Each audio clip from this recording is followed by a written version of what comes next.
So I want to share with you that only if you can afford a 2-bedder and above, you then sell 1x2.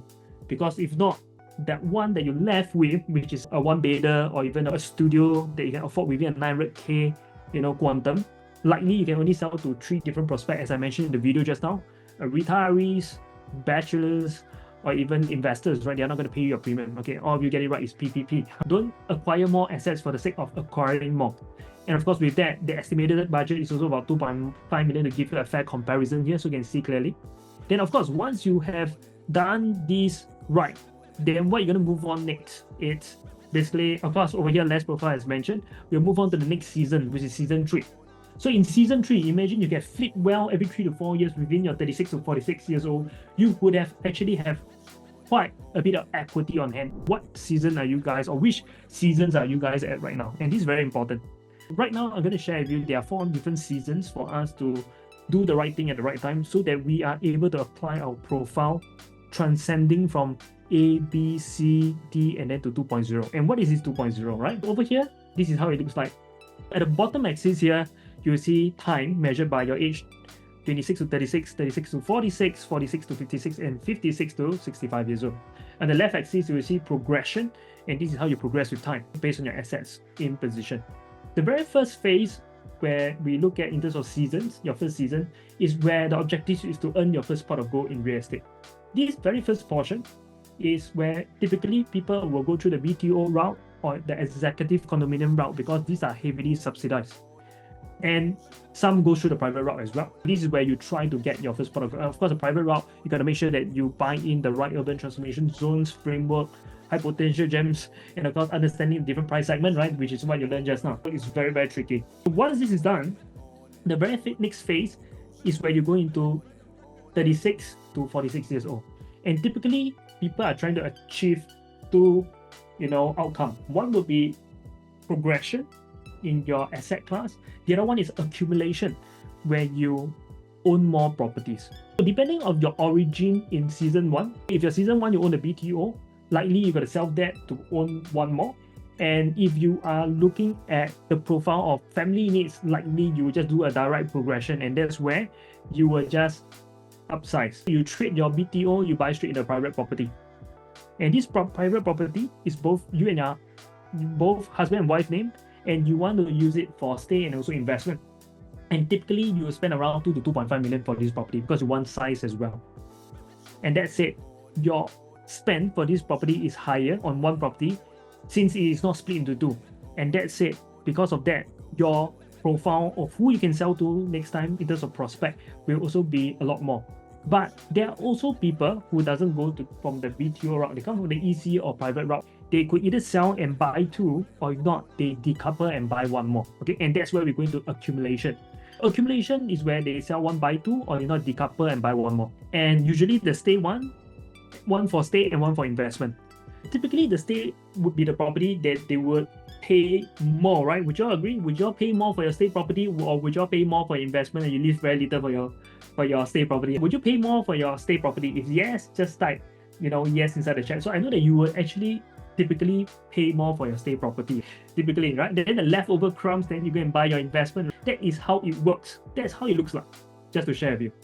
You typically spend about 1.6 million for your stay. And typically clients that have this kind of segregation of stay investment, they will tell me, KS, the stay property don't need to make so much lah. Don't lose money, can already. Because a home is a home. I just want to, let you think that this is how they think, if you resonate with that, all right? And then they tell me, oh, investment, then no emotion, we can just buy and sell. No time restriction too. And that is where they left the leftover crumbs, which is 900,000 if we are using 2.5 million split into 2 right now, onto the investment property. And this is also the time I want to share with you that this is where people confuse assets accumulation equals higher net worth. Because if you think that the more you own equals higher net worth, I want to share with you that the investment quantum right now is 900K that you are spending.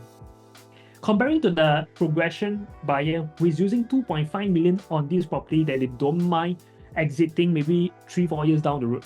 If both properties are giving 20% returns, which one will give you more?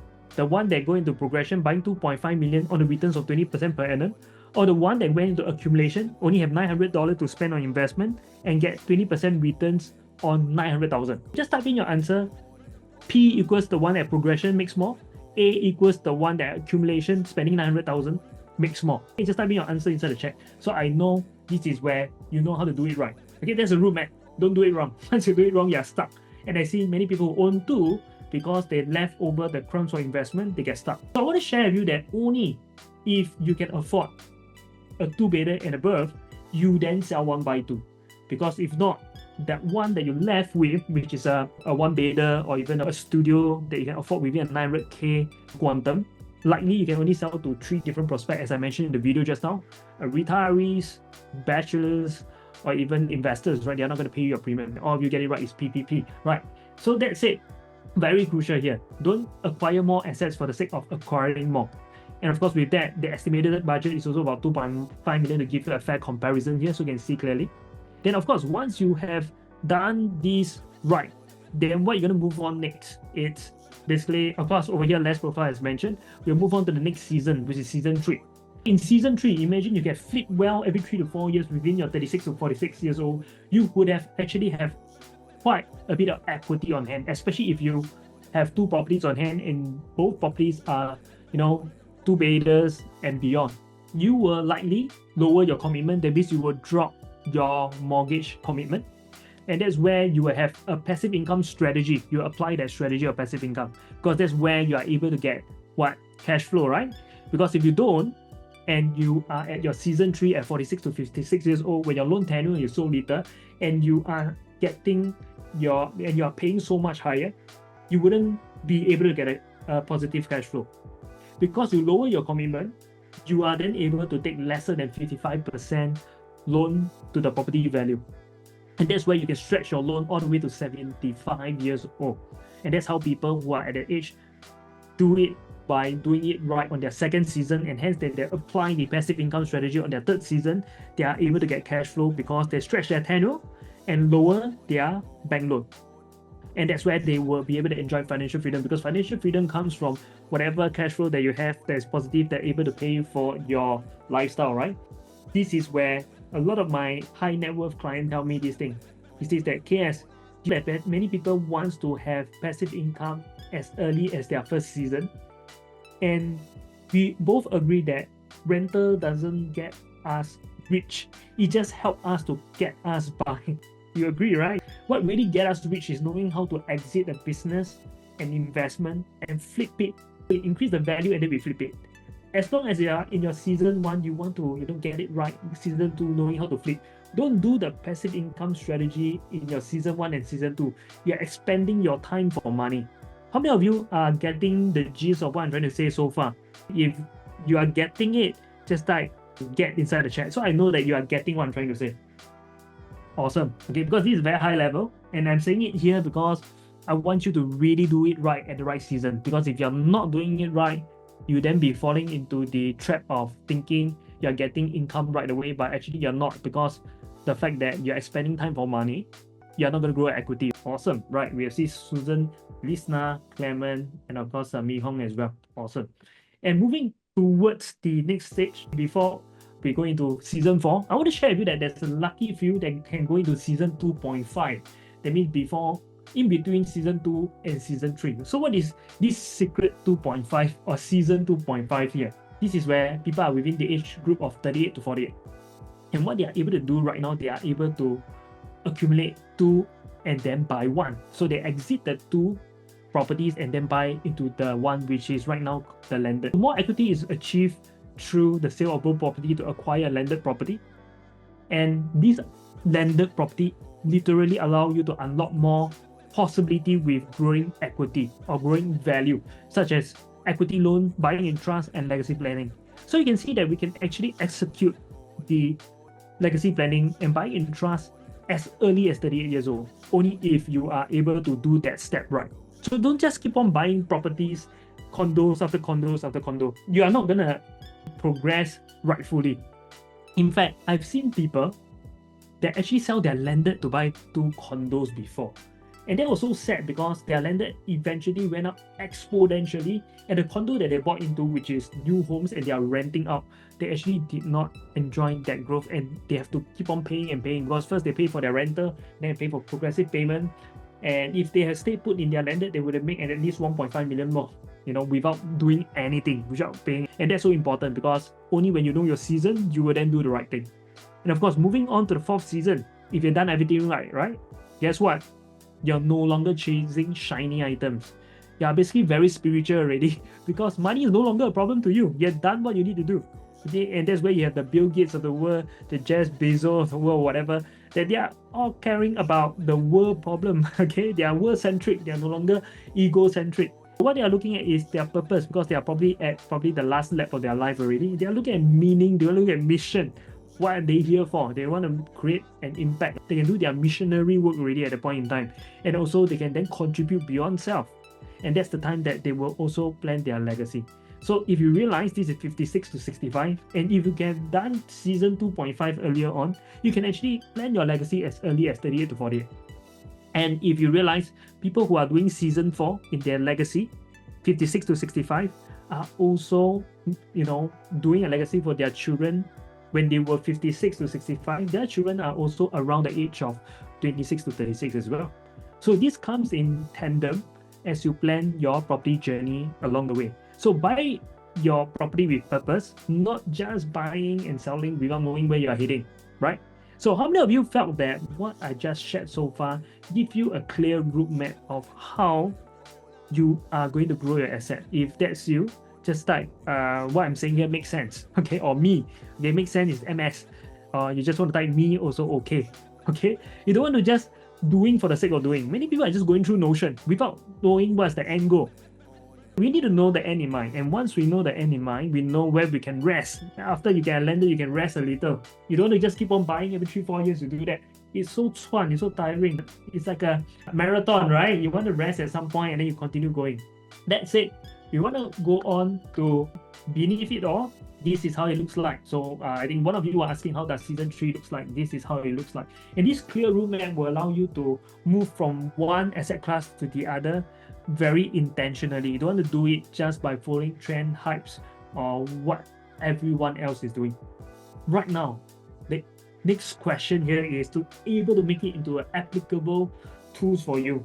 We want to let you know that this is how it is done in 2.5 season today. So if you are 38 to 48, you're no longer going for 1-to-1 method, you're going to 1-to-1 method, okay? Even though it sounds like a tongue twisting, but you want to go from 1-to-1. As you learned just now, what is it? Instead of sell 1 buy 2 and then sell 2 buy 1, you want to go straight into sell 1 buy 1, especially you are buying the big units that are near landed properties given the close price gap. You know that? And also accumulate faster growth with the fact that purchasing a landed property directly, you learn how much it has grown just now based on Lentor illustration. And also unlocking the possibility of legacy planning and buying in trust as early as possible, because that's where you are building your legacy already. Understanding these seasons right now, the next question you guys may have is, how do you know the seasons and your profile, when you should be doing the right thing at the right time? How many of you are excited that right now we can actually plan your profile into the different seasons right now? If that's you, just type excited. So I know that, hey, excited right now, given you have just now put yourself and also categorized as a different profile. Right now you can see actually this could go into a season for Chun Han, Doreen, and also Susan as well. I'll just reply that later on. So that's it. Right now we're going to go into seasons and profile. And if you look at the different profile here, we have the fast in and out being profile A. I want it all as profile B.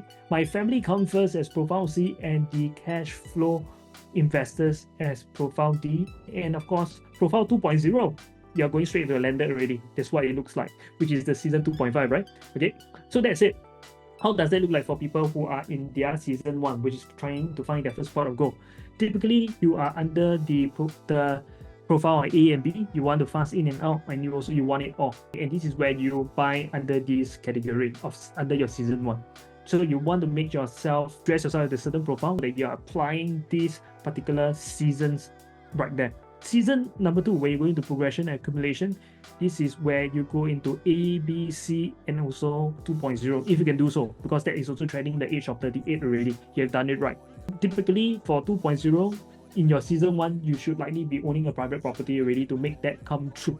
It's not that it's not possible, it is possible. All right. And of course, for those who can only do 2.0 later on, you are likely do it in season 3. This is where your season 2, you do multiple flip, and that's where the multiple flip will allow you to gain enough equity to buy into one. And that's where you also drop your lower commitment, passive income strategy starts coming in, and that's where you are able to get your financial freedom. And of course, season 4, when you've done it all right, okay, you have a landed, you have decoupled already, you also right now own one for your children and whatnot, you then go into that doing whatever you want. You still own your landed because that is a legacy to begin with, and probably you just want that cash flow strategy. That's it. Which seasons and profile do you think you are at right now? If you think that you want to put in your answer inside the chat, I would be happy to listen to it. And of course, that's where I know that you guys are already learning a lot. Okay, right? So how many of you learned a lot today? A lot of concepts that you have never heard before. If that's you, just type a lot inside the chat. So I know that this is something that you don't really learn from any consumer seminars out there, etc., because people all have things to advocate, right? Yeah, but yeah, I have nothing to tell you. Really.